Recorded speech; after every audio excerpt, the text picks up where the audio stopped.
very closely to find out what all of our awesome meteorologists were saying and everybody else that was covering things. One thing that happened were photos that were taken around town have become just iconic. One in particular has really gotten so much attention that the photographer himself simply can't believe it. In fact, we wanted to talk to him and get him right here. And so Mark Krancer is with us right now. He's the one who took this picture.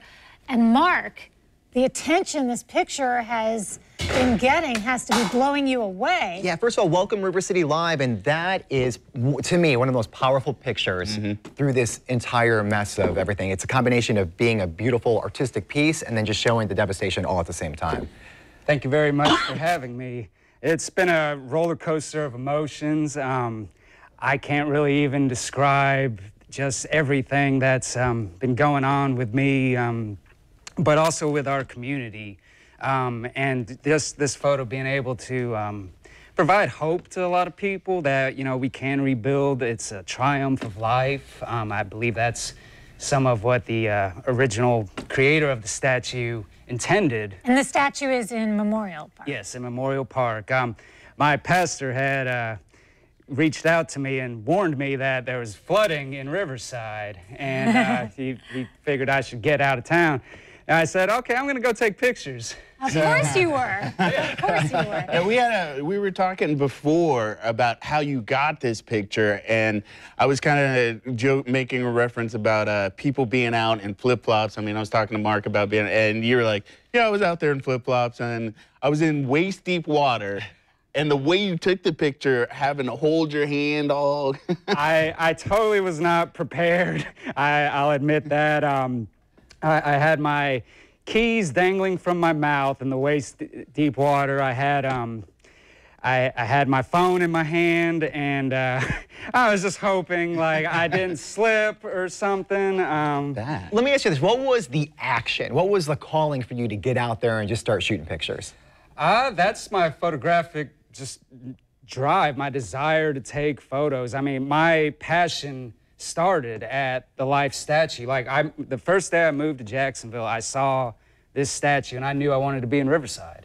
And since then, I had a commute along the Riverwalk, and I just, you know, my passion grew to take photos. And when I saw this, I knew, I mean, I had to try to capture the moment, capture the essence in a variety of ways. I had no idea that I would capture a photo that's had this sort of attention, but it's been tremendous. Well, let's talk about that attention. I know you currently have a show at the airport of your photography and at Five and Dime Theater, friends of ours over there, and now you're bringing, we're going to talk about that print, but I just wanted people to know you are a recognized photographer here in Jacksonville. You're somebody that is known for taking great pictures of our city, but this one, this one's like nothing I've ever experienced.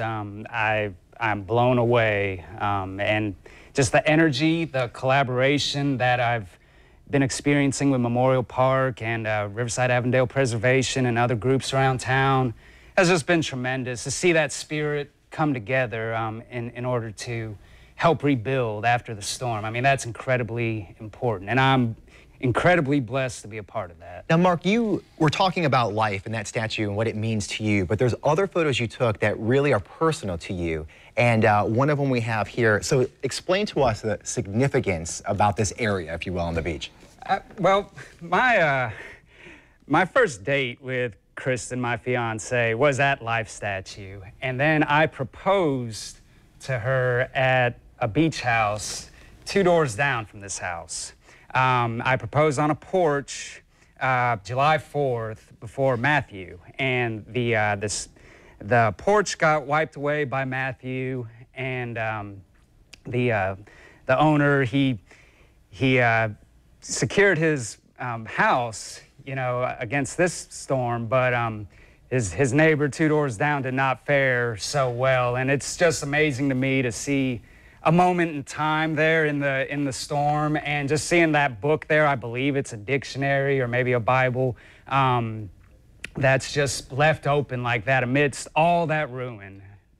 And then another pic that we have, again, because you have such an eye and your creativity going, is this one up here. So walk me through the significance of this and what it means to you. With all the tragedy that has happened on this this storm, I had to have a laugh here to myself. I was in somewhere between knee-deep and waist-deep water at that point, and I look one way, I see High Tide Burrito Company, and I look the other way and I see Hurricane Grill. And I figured the irony in this is just incredible. Wow. And that made me laugh. And then shortly after this photo, I saw a first responder saving a family, and that's incredible as well. Absolutely, well, yeah. we want to mention, too, that you are going to be at Five and Dime. When is that going to happen? It's going to be this weekend, right? Friday at Yes. 7 o'clock. Yes. And then also, this is so nice. So this print that you have here, people at home could actually buy this print, and all the proceeds will go to help to rebuild Memorial Park. And all you have to do is email Mark at mkrancer84@gmail.com. That's it. It's simple. And this is something that, again, congratulations for capturing this moment, and also, too, for giving back to the community with everything that you're doing. Thank you. I will also be at Five and Dime on Saturday as well. Saturday at as 7 well. p.m. All right. Well, Mark, thank you. And for everybody at home, stick around. More to come right after this.